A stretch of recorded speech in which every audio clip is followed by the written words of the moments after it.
Momen yang paling mencerahkan bagi saya dalam proses pembelajaran modul 1.1, bagaimana pendidikan itu ternyata adalah suatu proses menuntun segala kodrat anak, segala potensi anak untuk mencapai kebahagiaannya.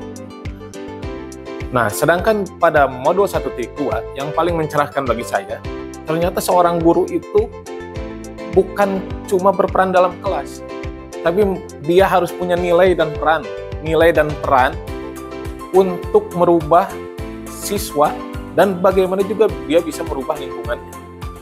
Itu yang paling mencerahkan bagi saya dalam belajar modul 1.1 dan 1.2.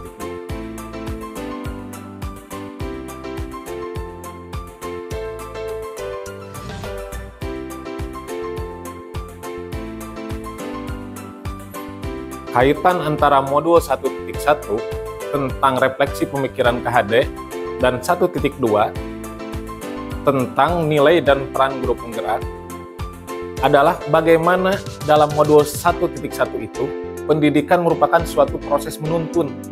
Nah, dalam proses menuntun ini itu harus punya nilai, baik itu nilai berpihak pada murid, nilai mandiri, nilai reflektif, bagaimana dalam proses menuntun itu harus terjadi proses perbaikan, bagaimana nilai kolaboratif itu diterapkan. Seorang guru itu harus bisa berkolaborasi untuk mewujudkan pembelajaran yang berpihak pada murid. Bagaimana juga seorang guru itu harus inovatif dalam proses menuntun itu. Nah, itu yang harus dimiliki. Nilai-nilai dari seorang guru penggerak itu dalam proses menuntun. Dan seorang guru penggerak juga dalam proses menuntun itu harus berperan sebagai pemimpin pembelajaran.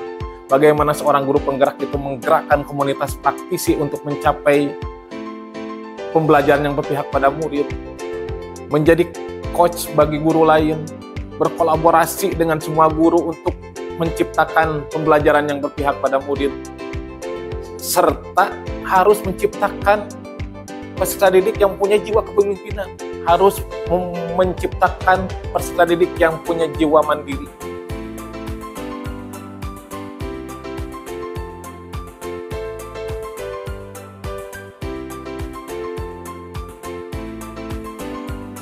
Saya berpengalaman mengajar sekitar 15 tahun.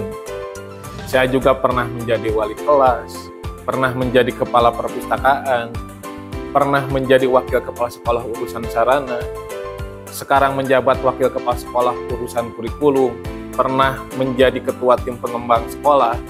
Tapi ketika saya mempelajari modul 1.1 dan modul 1.2, saya bagaikan seorang guru yang baru masuk kelas, seorang guru yang baru mengajar di kelas, seorang guru yang menemukan hal baru.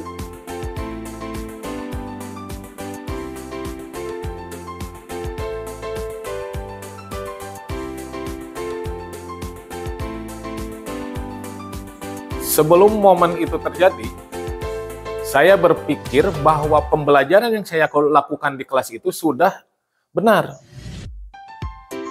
Ternyata setelah saya mempelajari modul 1.1 dan 1.2, apa yang saya lakukan di kelas itu masih banyak kekurangan. Pembelajaran yang memaksa, pembelajaran yang menuntut anak sesuai dengan keinginan kita itu ternyata salah. Pembelajaran yang seharusnya itu adalah pembelajaran yang menuntun anak mencapai kebahagiaannya, memfasilitasi segala potensi pada anak untuk berkembang, sehingga anak itu bisa survive di kehidupan nyata, survive di masyarakatnya. Yang kedua, ternyata seorang guru penggerak itu bukan cuma harus merubah murid, tapi juga harus merubah seluruh ekosistem sekolah agar berkolaborasi, agar bersama-sama menghadirkan proses pendidikan yang berpusat pada murid.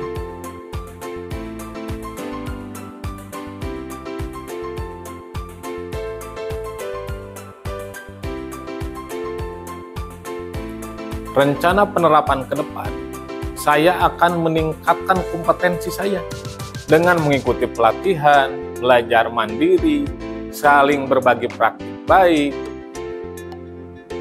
Dan langkah yang kedua apa? Setelah mempelajari modul 1.1 dan 1.2, saya akan melakukan perubahan di kelas, perubahan dalam proses pembelajaran menjadi berpihak pada murid, melakukan perubahan di sekolah dengan mengajak rekan sejawat untuk menghadirkan pembelajaran yang berpihak pada murid, menggerakkan komunitas praktisi, melakukan perubahan dengan menciptakan sistem sekolah yang mendorong terjadinya pembelajaran yang berpihak pada murid.